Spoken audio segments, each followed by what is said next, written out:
Well, good morning everyone, and thank you for coming. So, hopefully my presentation will come up. No? Yes, very good, thank you. And so, I guess, good morning everyone. So let me begin by acknowledging the traditional owners of the land which we meet and pay my respects to their elders past and present. Defence Science and Technology Group has been supporting Australian Navy over many years. It's well known and acknowledged. So I guess that on that slide you can see two examples. Our work in contributing science and technology in the Collins-class submarine and the invention of the Nolka missile decoy. Just two examples, but two examples we're quite proud of, which have been really led to game-changing capabilities. Today I'd like to talk about the future. And it has to be, the future is also always shaped by the strategic environment. Clearly we've had the political and economic shifts from west to east, and the rise of China, the change of military engagement in Japan are just among some of the changes that we've seen in our region. But also the rapid technology change that is occurring. Technology now is, we've seen in the past, certainly in military systems, US defence and investments that were made there. The computer was invented based on investment in long-term R&D. GPS came from military investments, as has the sensing and the internet all came from military investments. However, the game is now actually changing in the sense now that industry is leading with technology developments and we're following. You can certainly see that in mobile computing and mobile telephony, satellite technologies. Industry is actually providing capabilities and doing it much quicker than we probably would have done under military development. So there's an opportunity now to be looking at commercial off-the-shelf systems of technologies which can be adapted. And so clearly with that global access to such advanced technology, it means the threats of tomorrow are becoming much more agile. So it's very quick to assemble something. You can go down to literally buy off the shelf a UAV and configure it to fly, to conduct your own missions, or even make it into a form of improvised explosive device, a new form, very quick threat, which is not that easy to counter immediately. So these are the things that we need to think about. And of course, the Australian Royal Navy needs access to world-class science and technology to maintain the capability edge that it has, and it needs to be always at the leading edge. So what is our support for this Royal Australian Navy? Clearly we operate in a number of areas. Firstly, we'd like to provide the strategic decision making to government and defence strategy, so import that you can do the analysis to make sure that we have the right force structure for our Navy going forward. What is the right strategic context that needs to be integrated into the white paper? So we make sure that we consider the threats, the operational concepts. So this then obviously drive what areas of science and technology need to be invested in to make sure that we stay ahead of the game. So it's about the strategic context, then drives what force structure we need, then drives the S&T that is needed to realise that force structure. And that means how we can, and help in the next phase is, of course, once you've got the force structure, how do you achieve the operational goals by thinking about new operational concepts to meet new fleet requirements. For example, Australia now has a new amphibious capability. How do we actually support the operations of that capability? There are new ways that can be thought of. How do we simulate and make sure that that is absolutely the right or most optimal operational operating model? And using of wargaming to think about alternative ways to achieve strategic objectives, including the security environment. And of course then there's the ongoing capability development. We all know that capability development is an ongoing thing. Once we have a platform, the platform may be in service for 20, 30 years, and technology will be evolving in the meantime. So we need to think about how we spiral development in the latest technologies into this to meet the future requirements of the future. We, for instance, are continually looking ahead. So my organisation produces a report like foresighting reports saying forward 2035. We're thinking about what will be the environment like in 2035. So that then casts back to say what should we be thinking about how to get to that environment in 2035. What are the technology steps or plateaus that we need to scale to get there? And of course, the other important point is to keep thinking about what are going to be the game-changing technologies. For example, we've been considering and studying and investing in hypersonics. Hypersonics, when you can, a platform can fly at Mach 6, Mach 8, well, that certainly defeats just about any air defence system. That's a game changer. How do we make sure that we're ready to adopt that technology and also at the same time assess its threat, because someone else may develop such technology? Well, how will that affect our own platforms? And these areas, there's numerous areas. Electronic warfare is one area which will be a continuing change of environment. Cyber. And also, the countering weapons of mass destruction, be it chemical, and space, and even asymmetric threats that I talked about previously. So what are the key areas where S&T, we're looking to invest in or support the Royal Australian Navy? And these are in areas such as decision superiority, undersea warfare, the survivability of the mission, joint operations, the power and energy question, and of course, seaworthiness and airworthiness of the fleet. So these are the sort of the topics, these 6 topic areas I'd like to discuss in the rest of my talk. And but that's the oversight. So I'll now go through each one of those and give you a bit of the highlights around that.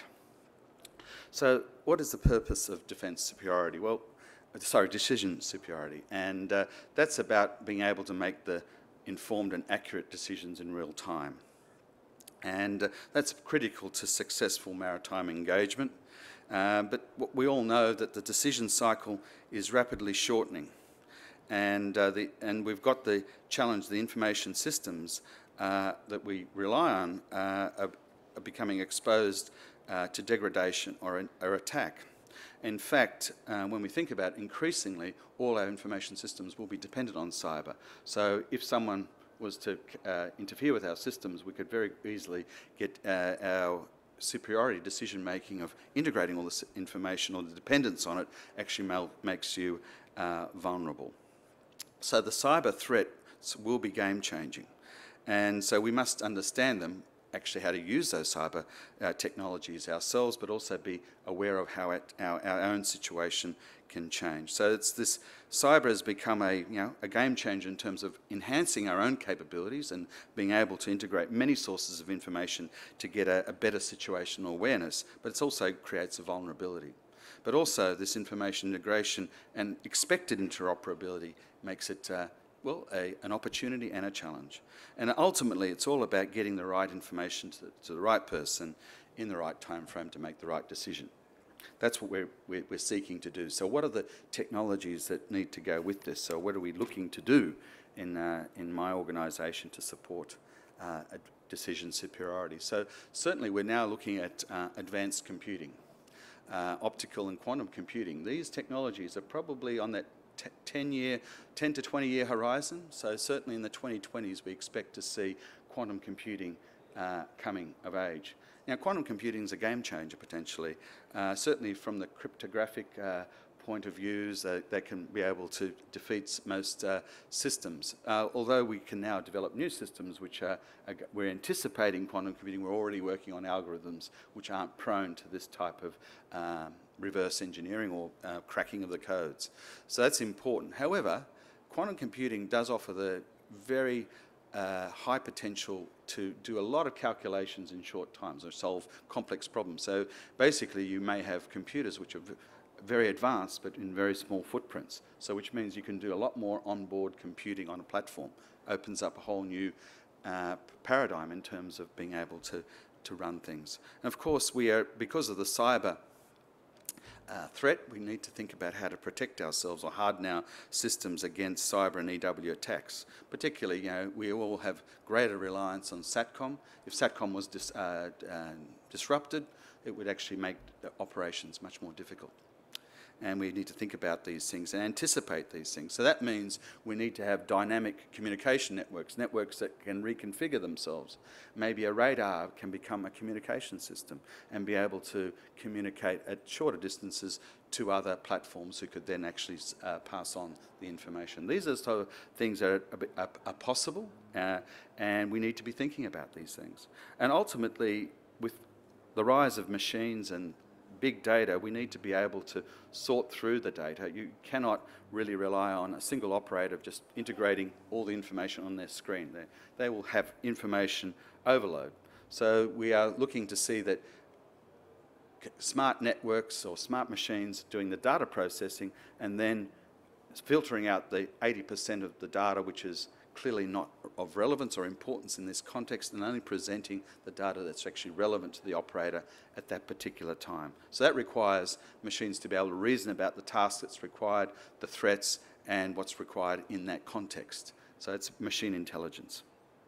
And as I talked about before, being able to reconfigure networks as platforms join or dynamically come into operations. And of course, using of the electromagnetic spectrum is becoming more crowded and advanced. And people can listen in to your use of that spectrum and understand what your context is, or even disrupt you. So in fact, it may actually now be, we should be thinking about systems which are passive. So you all know about sonar systems which are, pulse out a sonar beam and then wait for the echoes. We can actually now be using the background information to passively sense, and that the technology is now getting to the point where you don't really need to be pulsing with active sound, but actually just listening. And by listening, you can actually gain a lot of situational awareness without actually revealing that you're actually out there searching. So these are important technologies. Now, of course, passive technology has enormous amounts of data it'll pick up, so it has to be then filtered and then integrated back. So the information management aspects is very important to this. And I'm conscious of the time. I need to move along. So undersea warfare. This is actually a key aspect. And this is driven by the need for assured access to the underwater and littoral environments by submarines and other platforms. But this can only be assured if the platform is able to sense and predict the relevant properties of the ocean environment. So in other words, knowing where to go and how to do this. And that means you must have better sensing, real-time sensing systems, and advanced data processing to actually understand the changing environmental picture. And by understanding the environmental picture, the platform can exploit the changes in the environment and adapt to the changing conditions.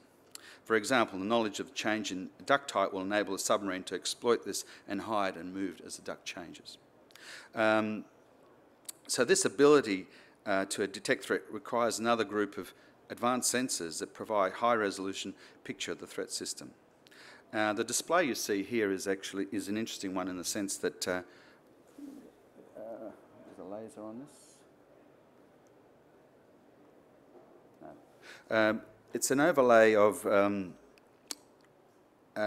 environmental prediction. So there's a model understanding what you should be seeing, and then over the top is overlaid the actual sensing models. And then you can actually see if there's discrepancies, because quite often it's very hard to navigate or understand what you're expecting to see and what you're actually seeing, and then the human can actually process the difference and understand that. So this is an important area of technology, particularly if you're using unmanned platforms like the glider you see in the top. That's one of our own technologies being deployed. It actually gathers information, and you want to understand, well, you don't actually know where it is because it's deployed, but it'll actually be mapping against the targets and being able to overlay what's expected with what is actually being detected.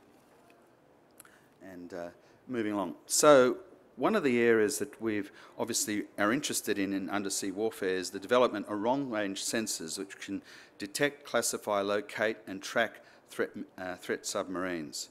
So this will include the development of advanced acoustic sensors, both fixed and relocatable seabed arrays. Advanced superconducting magnetic sensors, which are both airborne or space-based, as well as multi-static coherent sonar buoy fields, as well as electro-optical radar sensors. So these are the areas that we've been working in. Certainly we've developed a fibre optic laser seabed acoustic sensors, which are now deployed. And In particular, we've also worked very closely with other science agencies like the CSIRO and the Bureau of Meteorology to improve our undersea environment modelling and simulation predictions. And we've put these developed superior operational tools for our warships. So you can see actually the model here is actually showing the depth of the mixed surface layer or the surface duct of the ocean off New South Wales coast. And this was work done with the Blue Rink ocean maps data, working with the CSIRO and the Navy. So the depth of the surface duct critically affects hull-mounted sonar performance. By knowing what the state of the ocean or predicted state, you can actually optimize the operational use of your sonars when you're there. This is, again, game-changing technologies. And there you see the photograph up the top shows our fibre laser hydrophone array, which has been deployed at sea. Now, when you deploy these sort of systems, and particularly if you use autonomous systems, they'll have to, you have the data, but you have to actually process the data. And data processing is become a challenge. And that's why you have to have these algorithms, which is called machine learning, where the machine actually accumulates enough data to understand a pattern. And then you can actually classify the pattern to say it's this particular target or not.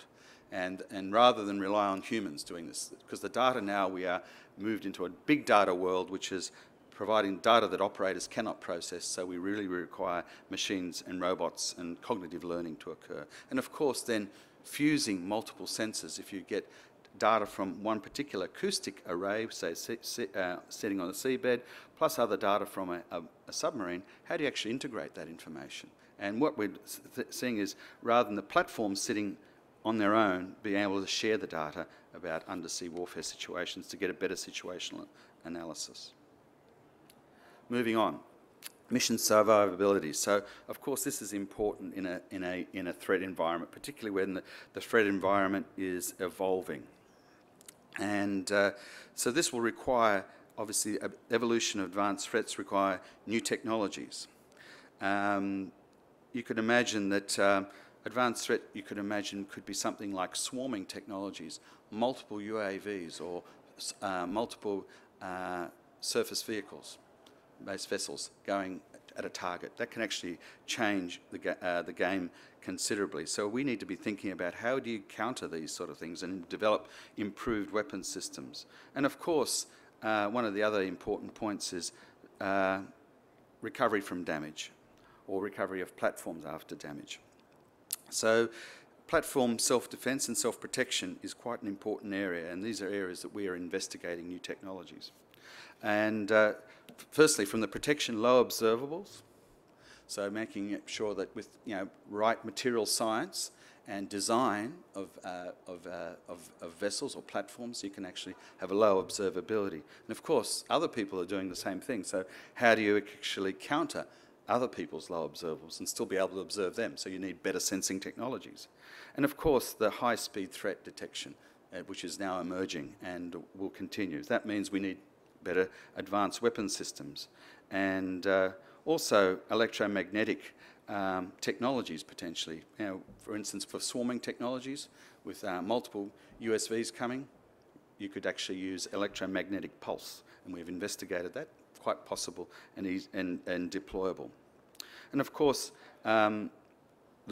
because at times these responses are at so high speed, you have to have an automated response. The system has to respond in its own way. Yes, I can see smiles here. But and of course there's the recovery. But also there's also particularly you need these automatic systems in cyber attacks, because when a cyber attack occurs, it occurs at multiple fronts, and you have to have a system which is ready to detect and respond.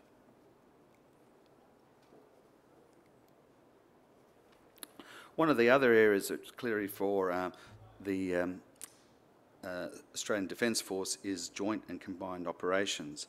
And under Plan Polaris, by 2018, the Navy will generate and deploy a self-supported, sustainable maritime task force capable of accomplishing the full range of maritime security operations. And these are, across all the various platforms. So it's quite a bold plan to move forward in this area. So this, and particularly integrating all our platforms, such as the LHD, which require, of course, integrated and networked capabilities.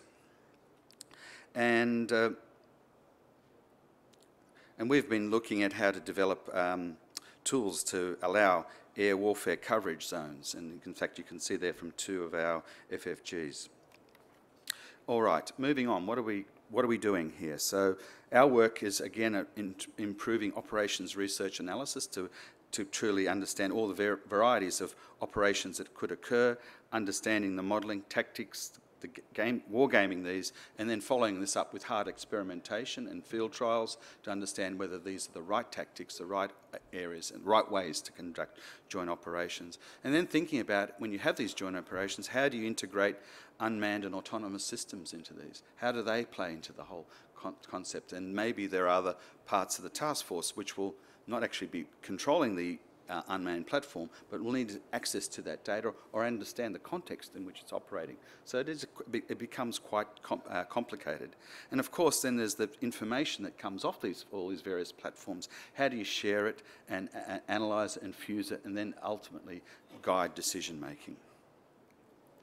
And look, this is an image, it's not ours, it's actually a courtesy of the US Space and Naval War Systems Command, and it shows a variety of US platforms working together to detect and defeat enemy submarines.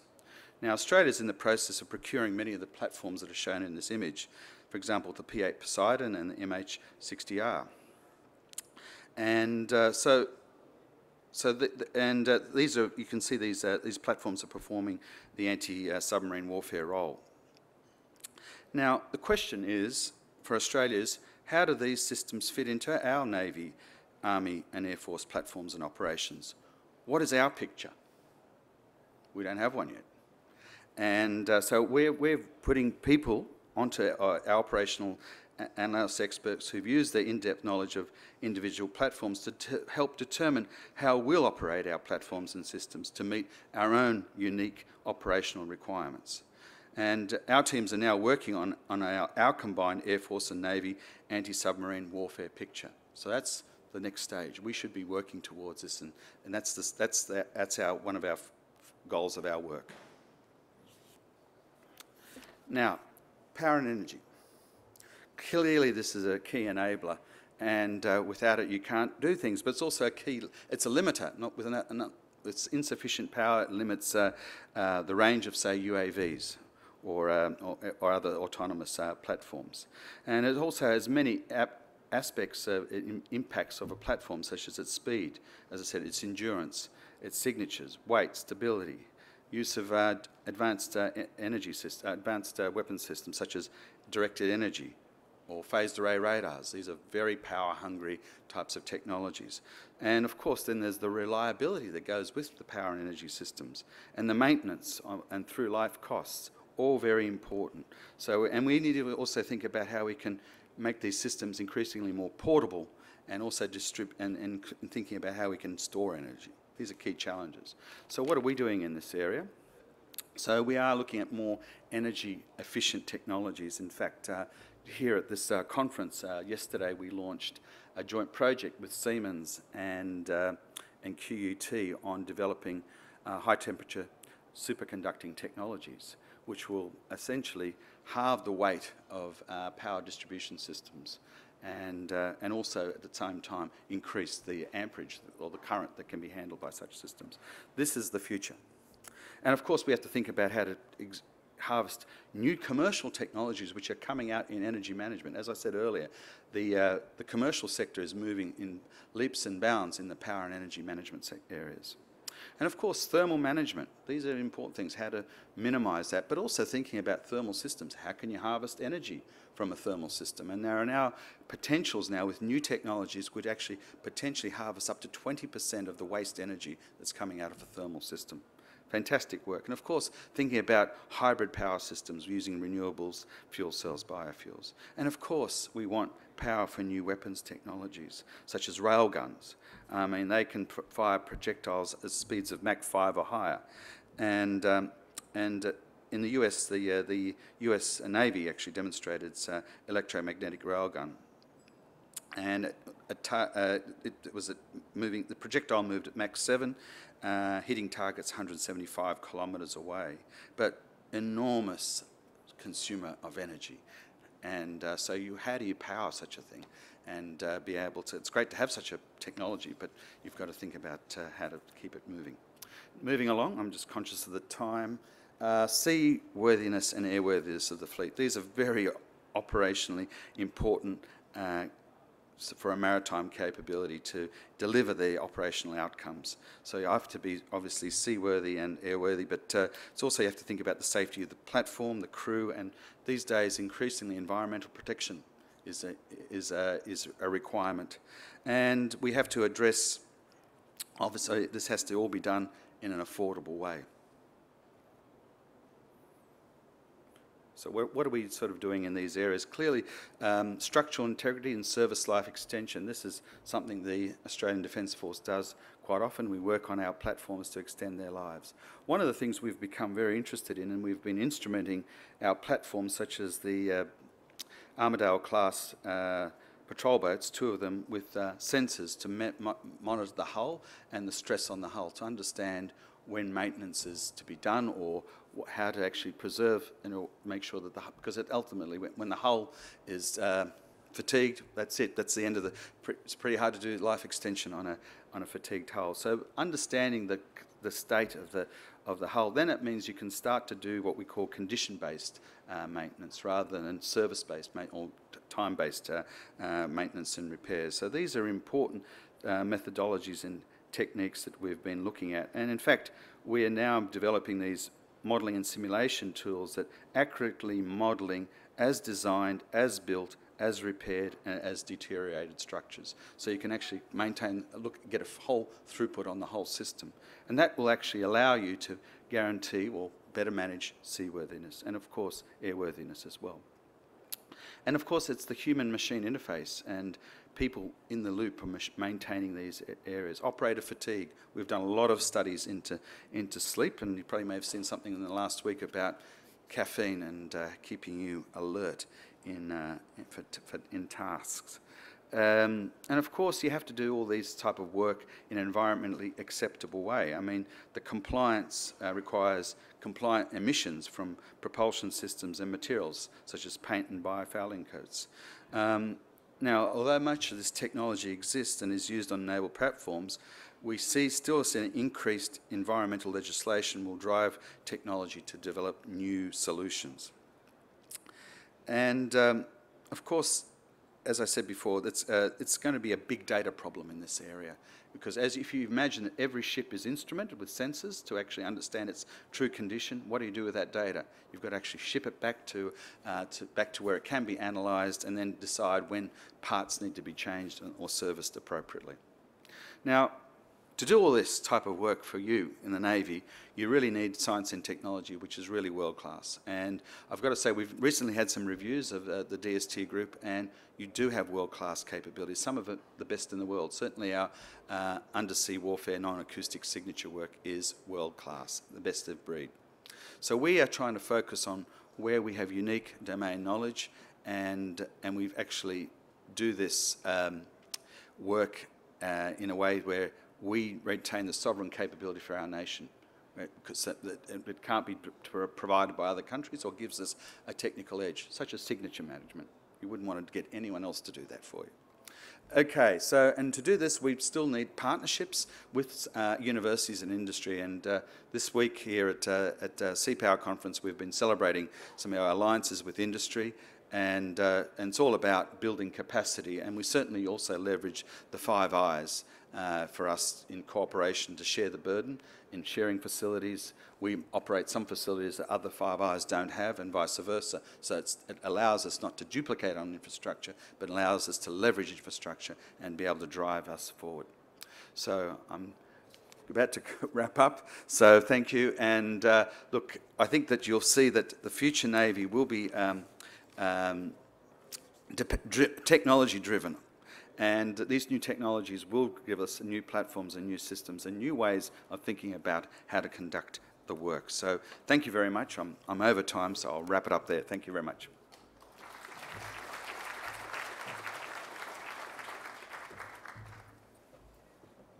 Good morning. Very pleased to be here. And my topic is operational impact of the new technologies on naval warfare. My focus is really on high-intensity conventional war, not the operation short of war, like combating terrorism, combating piracy, and so on, even though certain technology has effect because the same platforms are used also for the operation of short of war. I divided my presentation in three main parts. One is deals with the in general, the role, importance, and technology of naval warfare, and then the impact of the new technologies on the fundamental warfare areas like ASW, anti-surface warfare, and then finally on information and how the information affects the warfare as a whole. So because of the short time, I will only summarize current technological advances and then focus mostly on interpretation of that, okay? So that you know that I cannot just simply, there's simply not time to cover everything, okay? And I'm not a designer, I'm not an architect, I'm a historian and deal with some, aspects of the operational art, in war at sea. Let me start here. I start always with some quotes that a famous writer who wrote a very, very respected book on the psychology of the mass movements, Hofer.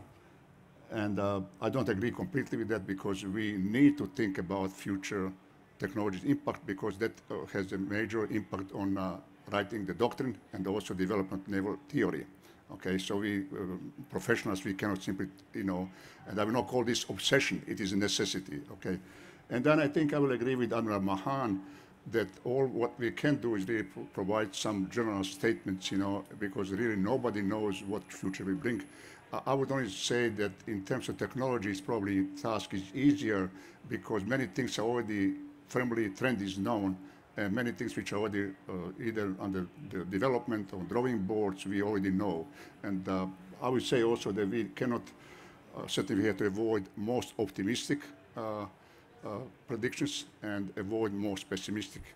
And I would say probably can go 5 to 7 years ahead of time, but not really looking too much into the future. As you know, the future or vision of future war is also affected by the various political, diplomatic, economic, and sometimes psychological effects, and that might also affect how we view technology. So it's not all completely just a question of material, okay? So it affects naval art, I would call military art, okay? It affects strategy, and not to great extent as the operational art and tactics, okay? So the greatest impact of the technology is always on a tactical level, then less so at the operational level, and then also strategy, but affects all the components of the naval art. And then it has also character of war at sea, and I will mention this a little bit more in detail. Then naval theory and naval doctrine. As you know, naval theory has two main components. One is historic, because we try to deduce lessons learned or identified from the past, and we also have to look vision of the future war. So we cannot have an imbalance. We cannot be totally historic and totally technological. That's always proper balance must be found, okay?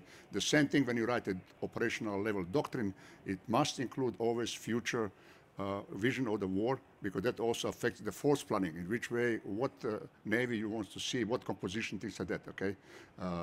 And then you have certain methods of combat force employment, and then naval force planning, as I said, naval education training. So it has effect really throughout the almost entire, spectrum, what we do, okay? I don't know, the operational art is not well understood by the naval forces, or navies generally, in my judgment, is much focuses on tactics and strategy, and that part is not well understood. I think, we just say that that's an area which deals with the planning, preparing, conducting, sustaining major naval operations and maritime or littoral campaigns. That's what operational art is. It is the linkage between tactics and strategy. The gap between tactics and strategy is too large to be covered, by tactical actions only, okay? And I think that's navies always, because the navies are platform-centric, there's too much focus on the tactical side and neglect of the operational level, okay? But when you're a fleet commander or you're a theater commander, you always have to think operationally versus tactically, okay? And this is, as you know, we used always term character and nature of war. Character of war is this one way of defining, okay? It is transitory. It is always affected many elements. And in contrast to nature of war, as Karl von Clausewitz, very famous Prussian theoretician, taught us, that nature of war is timeless. It is a constant in any war. That means primacy of policy, the hatred, violence, luck, chance, fog of war, friction. All these things are always present in any conflict, And in terms of character, these are the main components which affects the character of war. Now, the technology always, the science always had a major impact on the character of war, but not exclusively, because you have also demography. You have also radical changes in the security environment. For example, the end of the Napoleonic Wars, World War I, World War II, collapse of communism, now rise of China. All these things, affects the character of war. And you have also, in terms of Navy, the land warfare. That means you cannot, develop vision of the war without regard how the character of war on land is, because the naval air forces should always be supporting the army. Outcome of any war is always on land. That's where the people live, humans live. That means that's the most important thing, okay? And there are some pitfalls, overemphasizing technology, and I was so exaggerating importance of new naval technologies, okay? And I have some, naval doctrine. These are, for example, French young school, which was dominant in 1880s to the end of century, 19th century, was exclusively based on technology. And that's one of the pitfalls.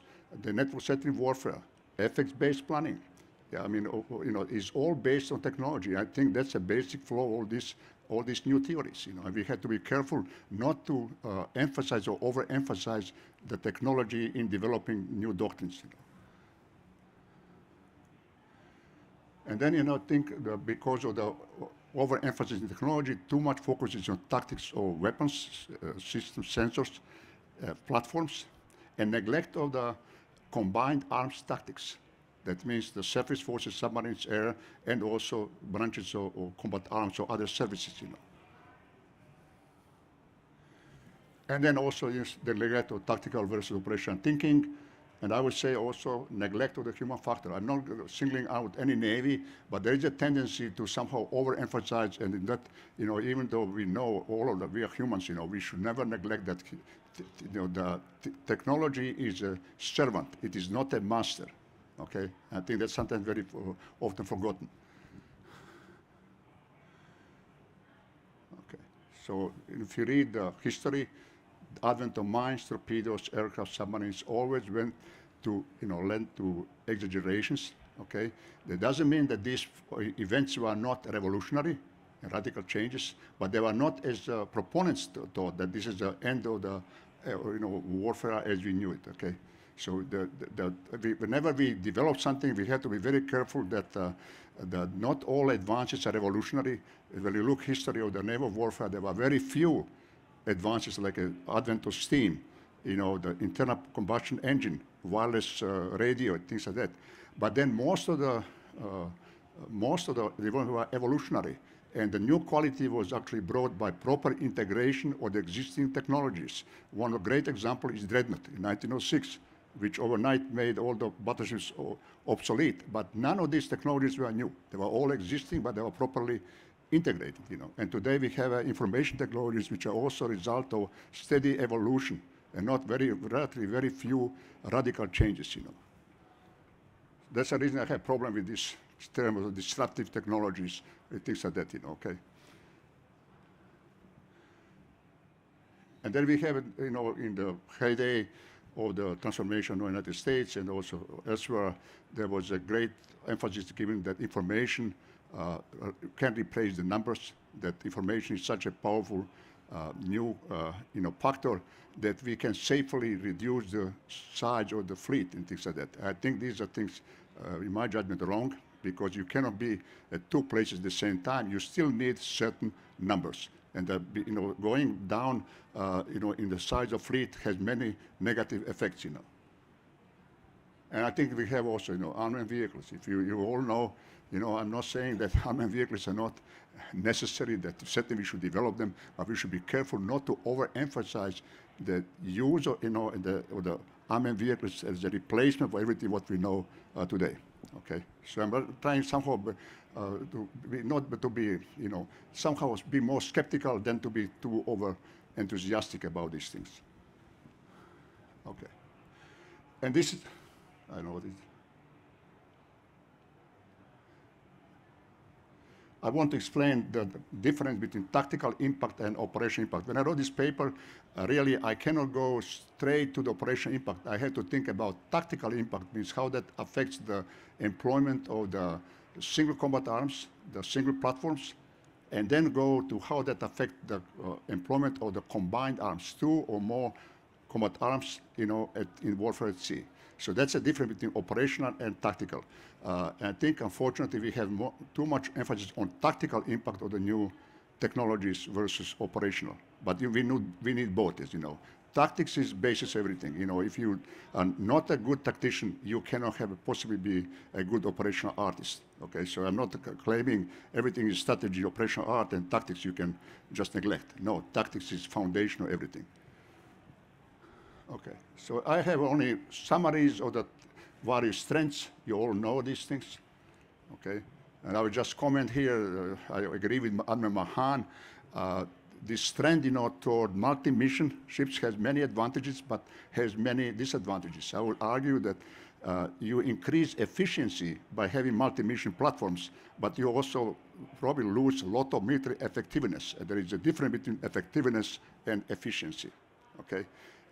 We all know that dual purpose or single purpose is much always better in terms of the effectiveness than when you have a multi-mission platforms. Okay. Okay. Then we have so results.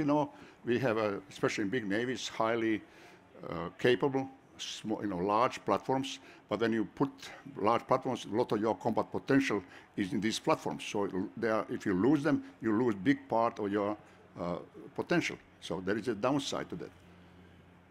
Okay.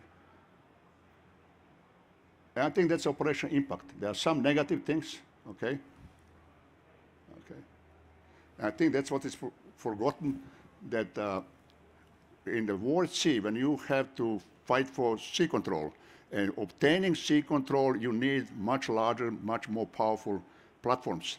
But when you need to maintain the platform after that objective is achieved, you should need different platforms. You need the smaller ships in many numbers, and you also need smaller ships in maritime trade protection and defense. We have now view, as you know, widely spread, that we no war in sea, there will be no war against maritime trade, and that goes against any logic, in my judgment, no history.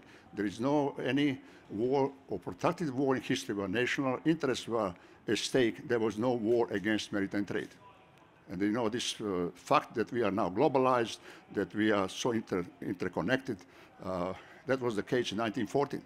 And if you read the book by Norman Angell, the British, he wrote Optical Illusion, and he predicted there will be no wars. The wars are counterproductive. He wrote this book in 1909, and after that we have two world conflicts, okay? Okay. So we say that the smaller navy you have, the more important is to use these resources properly, and that's what operational art is so critical. Okay, even when you have a large navy, sometimes that you can squander your numerical superiority by being overly tactical. Okay, but when you have a small navy, and especially in the smaller navies, operational art, importance of operational art is much more increased. Anti-surface warfare, I have some of the summary. I consider this new development in anti-ship ballistic missiles potentially revolutionary if they work, okay? You know all these things here, okay? I think there is a great, certainly progress made and great potential in directed energy weapons, okay?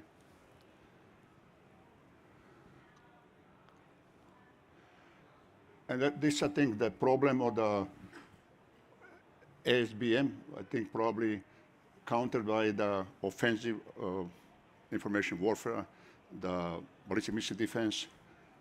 And I think that one of the negative effect can be actually that might force the other side into preemptive attack.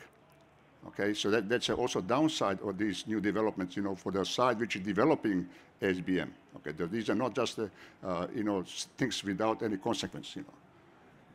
And I would say in terms of directed, especially directed energy weapons and so on, there is a greater protection for those large surface combatants, you know, but certainly there is a potential for the much more offensive use of the DEW.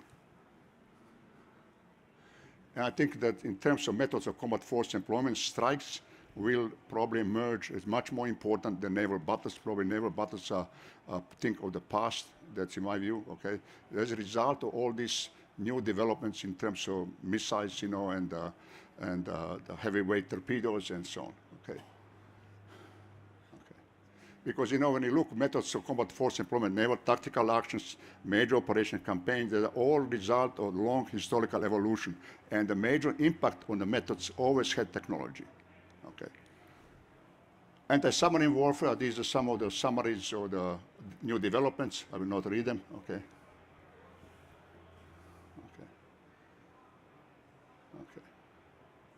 And there are some claims, you know, without naming names, that people think that what they call kill chain can be so speeded up that you essentially can make ASW very fast, you know, and very, very easy to resolve, you know, which I don't believe that is actually true, okay? And these are some operational impact, okay? I think we have problems in littorals, you know, in the past, during the Cold War, we have very good theater-wide social system, for example, and so on, very reliable. But now we lack actually data for littorals, you know. Littorals are always a problem, you know, okay. And will always require, you know, joint employment, plus employment of other forces, plus the participation of the government, non-government agencies, and scientific community.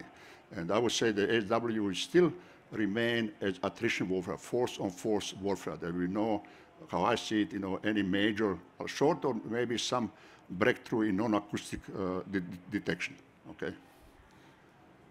Amphibious warfare, as you know, there are a lot of views in the United States because of the anti-access and area denial capabilities that there's a great deal of debate, and some people think that these amphibious assaults are essentially a thing of the past. That's, again, ahistorical. Sea power must always go ashore. Since the invasion of Greece, 480, you know, by Persians, the amphibious assaults were always conducted. And what changes are methods? So we've had to find a new method how to overcome these difficulties, but it doesn't mean that amphibious landings are a thing of the past, okay? Okay. And so there are some new concepts, you know, in by U.S. Marine Corps, Operation Manual from the Sea, and that's an operational level, and a STOM, that's a short to, you know, movement. Okay, that's a tactical, and plus sea basing. Okay. So I think that's what might happen, okay, in the future. Again, my views are my views. These are not views, you know, I really don't know, okay? So I might look like I know, but I really don't know. This is just, okay. But I will tell you that this was one prediction by the Chairman Joint Chief of Staff, Omar Bradley, in 1949. And what happened 15 September 1950, Operation Chromite at Incheon, where we landed 70,000 troops 150 miles behind the lines of Busan perimeter. So what I'm saying that many of these prediction people should be very careful, you know, okay? And I think that's one reason history is so important. Not that history tells us what will happen, but will make you humble, that you should avoid some of these categorical statements, you know, okay? Okay, that's a current that Operation Manual from the Sea concept, okay?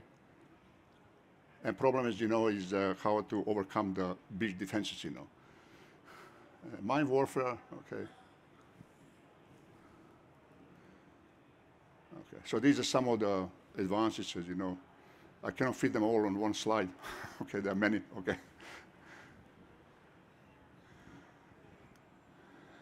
Okay, and so this operational impact, I think, will still remain force on force, is attrition warfare. It will take much more effort and time as it was in the past.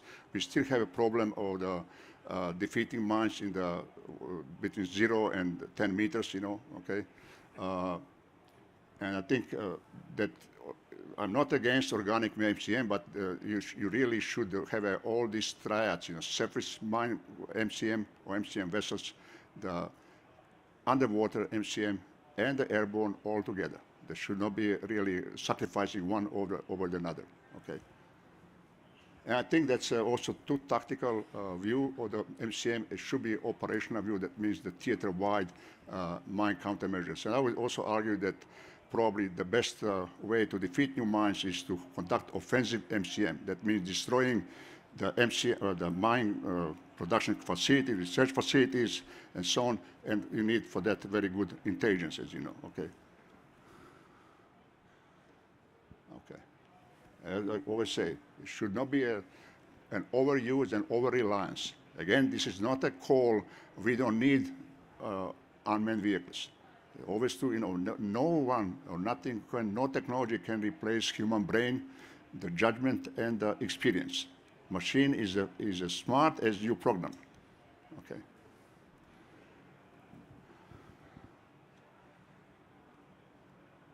And I have technologies, and I don't know whether you have time, you have 5 minutes, you know. I would say the information technology really affects all aspects of operational art. There is not a single one that is not affected, okay?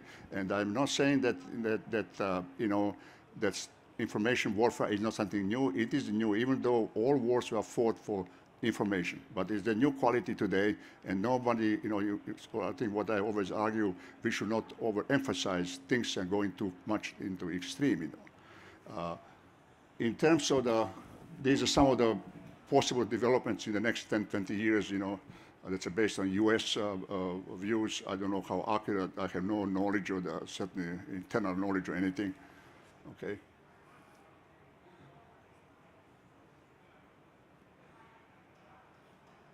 Okay, so these are some of the things which might happen, okay? Yes, as you know, we use term space-time force, where Germans use term operative Faktoren, operational factors, you know, when we talk about operational art. And there are some views which people think that information should be added as a new factor, but I think there's another group which thinks that is not realistic because the quality, the volume, you know, relevancy and framework or information cannot be controlled. So what we say is that, what I say is that information affects each of these factors, but it's not really in the same. Why reason? Why when space-time force, when you determine objective, you have to calculate, you have to evaluate each factor against the objective. And then if you have a major imbalance, you have to either scale down the objective or extend the timeline, things like that. That's what we call balancing or harmonizing space-time force versus objective. And you cannot simply do this without information, okay? Okay. So this is one, I think, in terms of the objectives, operational strategic, in a struggle for sea control, I think this is something which naval classical thinkers never certainly taught. In today's era, you really need information dominance, not as a technology, but the information dominance, because you need this both for sea control and sea denial. And very often, I think, especially in the West, information warfare is somehow considered as a separate completely and not really linked to the support of major naval operations and campaigns. And I would argue, if you read, which I read English translation of the Chinese textbook, Science of Campaign, which is essentially operational art, they really try to integrate offensive, defensive information warfare in every you know, operation, whether it's a single service or joint. I don't know how, you know, effective that will be, but I think that's a very good approach that you need to integrate in your plans and execution the information dominance, you know. Okay, space-time force. I would say this, okay, in terms of factor of space, the cyberspace, you know about factor of time, and I will probably end here, okay. factor of force, I think that one thing which we change is really that I consider that is, as I mentioned earlier, that information will replace the numbers, so I think that's really not based on either logic or experience, I think we have to be very careful not to go overboard with it, okay? I think what we change, we already have this, any Navy which relies extensively on networking, and I'm not saying that we should not do it. That's also now new change, the center of gravity. That means the source of power which prevents you or allows you to achieve objective, is really computer networks. So, but computer networks have, they lack inherently the attributes of defense because they don't have fires and maneuver, and they're also difficult to protect. Okay, but I think it is a one very new development. Another development is also deception. Deception has been always used throughout the history of the 3,500 years of warfare. I think what is now new, the new methods are really by using information technologies in lieu of the forces. We don't have extra forces which we can assign for deception. But another new development that the weaker side has also much more now greater opportunity to deceive you than they were in the past, okay?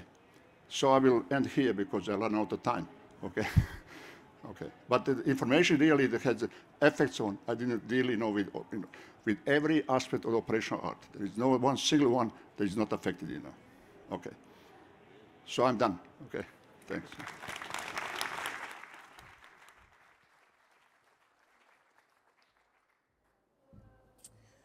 Well, good morning, ladies and gentlemen. My name is Commodore Kath Richards, and I'm the Director General of Engineering for the Royal Australian Navy. And it was just a delight to hear our presenters, Dr. Alex Zelinsky and Dr. Milan Vego there, talk about the role of technological influences and sea power.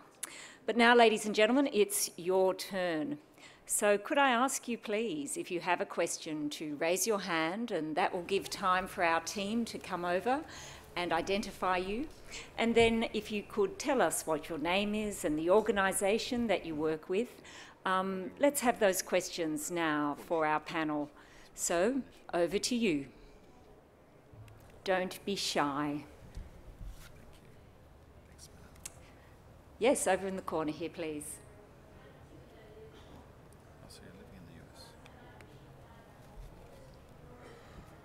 Good morning, ma'am. Commander Simon Brown, Royal Australian Navy. I'd like to direct my question to Dr. Zelinsky, if I may, please. Yes. You kind of rushed through your brief pretty quickly because there's a lot of technologies out there that need to be looked at or considered.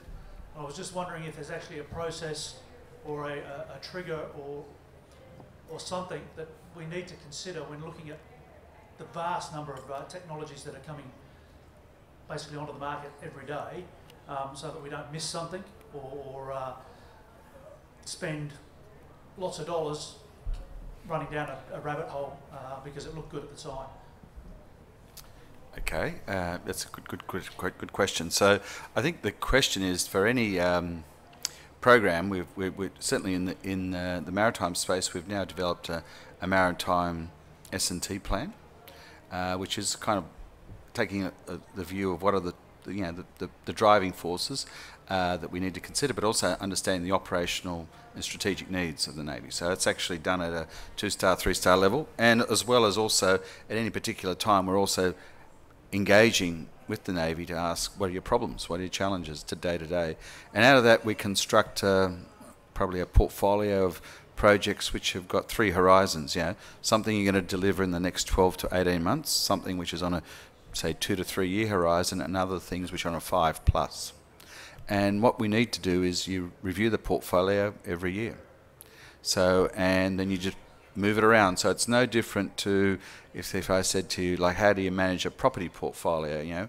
How much money do you put into, say, vacant land versus buying houses versus office blocks, industrial sites? That's what companies, manage a property portfolio, and not to be caught out by, trends. So you can't leave a property portfolio static, nor can you leave a science and technology portfolio static. So really what we try to do is construct something which is done in that way.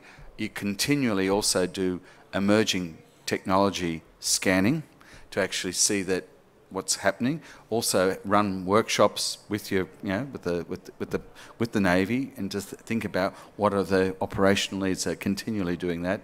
Also, collaborate internationally to understand what others are doing, and also scanning the literature. So you have to rely on, if you've got a very well skilled workforce in the S&T background, they are doing that kind of. So the idea is to have those discussions and talk about the business of defence, and then review the plans on an annual basis, but also think big picture down to also operational aspects, because we're here also to, when our Navy is deployed, or you guys conduct operations continually. In a sense, you're out there, so we need to be attuned to what's happening there. It might be a sustainment problem, so we needed to work at that. Or has been an incident or an accident, like our patrol boat caught fire. Why did that happen?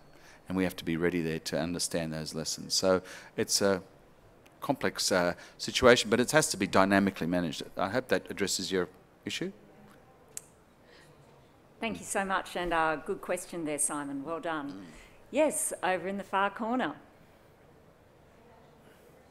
Ma'am, good afternoon. And, Good afternoon. Alex and Dr. Vego, thank you very much. As a gunnery officer, I have to say that I think one of the major challenges, however, is the undersea warfare space. And for us, one of the challenges has been dealing with force or theatre level command and control. To you, Alex, what do you think would be those emerging technologies that would support us and support the bedrock concerns and issues associated with the future development of theatre level command and control? What emerging technologies will assist us in better understanding that space? Thank you. It's a tough question. Thank you. You'll get tough ones from this audience. That's very good. So, look, I think that at the theatre level, I think there's the reliance on communication technologies, and increasingly we are, I think, relying on SATCOM. That is our kind of modus of our operations. I think that there's the reliance there may actually cause an issue for us ultimately, and I think we need to be thinking of other modes of communication. And as I sort of hinted at in my talk, that radar technologies can actually now, it is a form of emission, and a phased array radar could actually carry communication for you, and you could actually construct ad hoc networks between platforms and actually start to operate that way. So I think we need to be thinking about constructing dynamic networks which can be not static, and that reconfigure in real time and can sense, so potentially a radar knows where something is, then it can actually send a direct message to that particular platform. And so ultimately, of course, your radar could be actually interfered with. So you may even think about, well, how can you use acoustic systems to potentially communicate? So, and what you'd want to do is ultimately have a system which can switch between those modalities seamlessly, and as platforms come in, they get automatically configured, become sensing who else is there, and be able to establish those protocols. Now, in theory, that is all possible, but that's a kind of like a vision or a pipe dream. But I think we have to aspire to things like this, and also be thinking, of course, of the red threat. How would people disrupt that? Thank you. Thank you so much, Mike.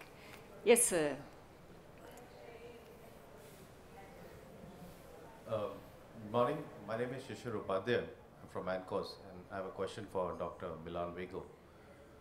So, at the end of the Second World War, there were some 3 or 4 countries who operated the aircraft carrier, namely USA, UK, Japan. I think Germany had one which they didn't really use.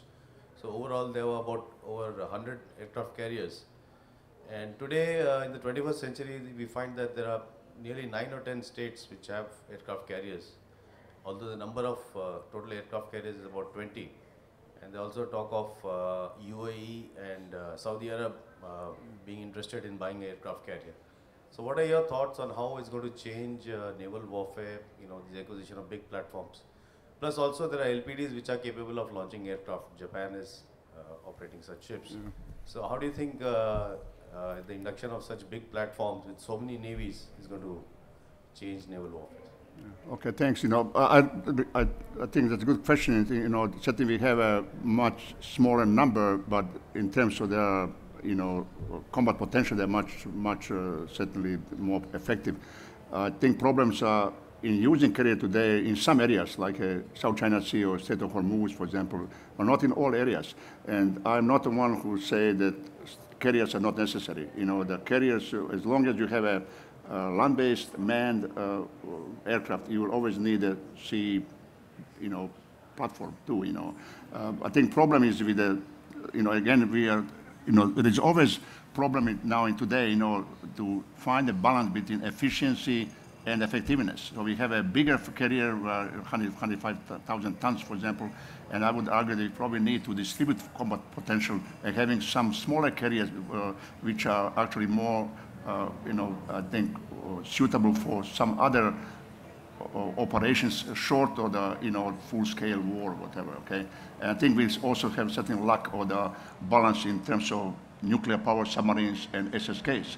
I always argue you need both, you know, the only question of the proper balance, you know, that's a you know, I think problem of the force planning, okay? And I don't agree with in my remarks I said, you know, that I think multi-mission ships are not why they are developed, because of the cost, you know, modern platforms are very costly, but also we sacrifice a lot of by having multi-mission versus dual-purpose ships, you know. When you talk about littoral warfare, for example, it makes no sense to have a large-scale, I mean, large platforms operating both on open ocean and in littorals. I would argue that in littorals you need also combined arms approach, but having a light frigates or multi-purpose corvettes, you know, SSKs, helicopters, mines, and so on, all integrated, but under the protection of the much higher things, okay? And I think that's what is a question of balancing. I think navies, especially big navies, needs to be balanced. That means you need to have an ability to operate properly across the spectrum. And, you know, any war, again, history is a great teacher, you know, any war we have, we always have a lack of smaller platforms. And our question today, whether you have time to build these small platforms if you lack them at the beginning of the war, okay? So that's a long answer to your question. Thank you so much. And I'd like another question, please, from the floor. Perhaps one from some of our junior officers down the front.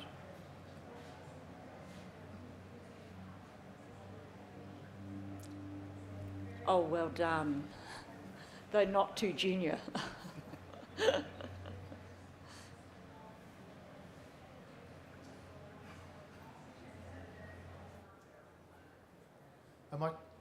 Commander Carl Brinkman. My question is for Dr. Vego. In your fine presentation, you talked about the over-exaggeration of technologies. You also talked about modular capabilities. For example, has the littoral combat ship maybe have come ahead of its time as those technologies are maybe not quite there, particularly in remote minefield sensing and similar type technologies? Is the ship kind of ahead of its time for technology? No, I don't know. You know, again, you're asking a question I already wrote about that. I will repeat just. I think the LCS is, yeah, I'm sorry. The LCS is really a project which really, one difficulty was to apply commercial design. Again, I'm not a designer, but operator, you know, that applying commercial design to the naval platform, I think that's, in my view, not a good approach. And I think I'm more in favor of the Danish Stamflex, you know, the method, where you have a same machinery and hull and sensor weapon, but then you alternate, you make a ship either predominantly anti-air or anti-surface or ASW, and you combine this in the combat groups, you know, of various capabilities, you know, and instead of trying to have a single platform do all the things, you know, and a short notice, you know. And I think, you know, when you have a platform of 2,800 tons, you know, despite the ability to operate in shallow water, is not a really littoral platform. It is a blue water platform. And I think there was too much emphasis on speed. And I can tell you, a long time, and I was torpedo boat commander, and I remember very well, we had a very small ability to sail with high speed, you know, for a long time. We will usually operate always from ambushes. So you only need the speed in order to avoid the attacked by larger platform. But that, I think today that will be not even possible to do it, So I think too much power, everything, is done, to satisfy that requirements for high speed, But again, I'm not a designer, I'm not an architect, I'm just a simple, historian and former operator of the smaller ships, Okay. Thank you. Yeah. Thank you so much, and thank you, Carl. Now, one final question. Have we got one last question? Yes, down the front here. Thank you, Mr. Letts. Thanks, Kath. Dr. Zelinsky, better get you back on the agenda. David Letts from ANU College of Law. Are there limits that you place on technological development? There are certain legal limits on deployment of weapon systems in armed conflict, but are there also moral, ethical limits that you and your organisation place on what you will and what you won't develop in terms of weapon systems, capabilities and so on? Good question, but so in the end our program is approved by the Department of Defence, and it's a program which I bring forward, and it is completely transparent and visible what we're doing. So I believe that our program complies with our policies, and we look at these things and look, I think directed laser is one of those areas which is a game changer, and we all know that you could use lasers to potentially blind people, but certainly we don't do that kind of work. And there is a sort of, and that's almost, a well, it's not a treaty or anything at this stage, but a sense of coming forward. So we think about these things, and certainly in other areas like chemical, biological threats, we have developed countermeasures. We have technologies which can actually detect if some sort of things like anthrax or other those things have been deployed, and so we can immediately protect us, our nation, our defence force. But we certainly are not in the business of developing chemical or biological weapons. But you have to understand the threat so you can actually counter it. But so it's very much thinking about red threats. Well, ladies and gentlemen, I would now like to draw this session to a close. So could you please join me in thanking our guests today, Dr. Alex Zelinsky, our Chief Defence Scientist, and of course, Dr. Milan Vego from the US Naval War College. Please join me in thanking our presenters.